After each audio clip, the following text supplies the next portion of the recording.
Zdravo svima! U posljednje vreme često nailazimo na pojam voleti sebe. Šta znači voleti sebe? Kada volite sami sebe, to ne znači da ste egoisti, ni u kom slučaju. Voleti sebe je neophodno da biste bili srećni. Prvo treba razumeti, kada radite ono što morate, prisiljavate sebe da radite ono što ne želite.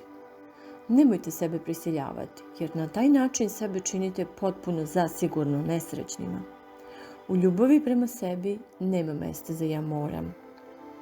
Ispunjavajte sebi želje. Probajte sljedeće.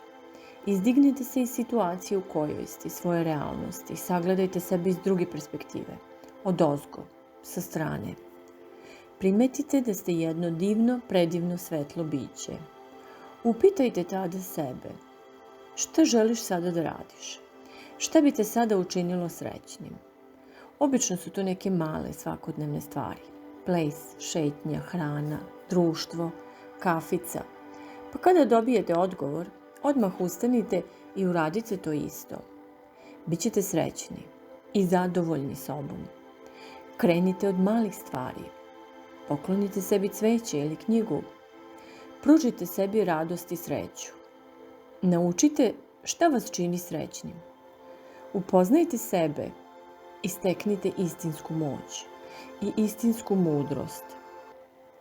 Tu je lepota i sreća i ljubav se tu nalazi. Onda tako ispunjeni imamo još više ljubavi za svoje najmilije.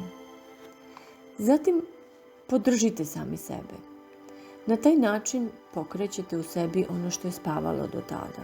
Samopouzdanje, verovanje u sebe i sebi, hrabrost i sreću. Podrška samom sebi je veoma bitna. Ima mnogo stvari u kojima možemo sebe podržati, razumeti se i možemo to jer smo savršena bića i duhovno i fizički i trebamo sebe tako i da gledamo. Ne trebamo od nikog podršku, pohvalu, medalje za ono što smo uradili. Od nikog do samog sebe. Mi najbolje znamo svoje mogućnosti, sposobnosti, koliko je truda naše ja uložilo u neki posao, na primjer. Mi najbolje znamo kako je teško bilo odraditi nešto. I onda ko je najkompetentniji da oceni rad i proceni rezultate?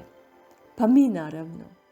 Tada smo najsrećniji na svetu kada sami sebe ocenimo i nagradimo. Kada sami sebi damo zlatnu medalju i pehar. I prvo mesto. Da, prvo mesto. Ako nešto moramo u životu, onda je to to. Moramo da damo sebi to prvo mesto.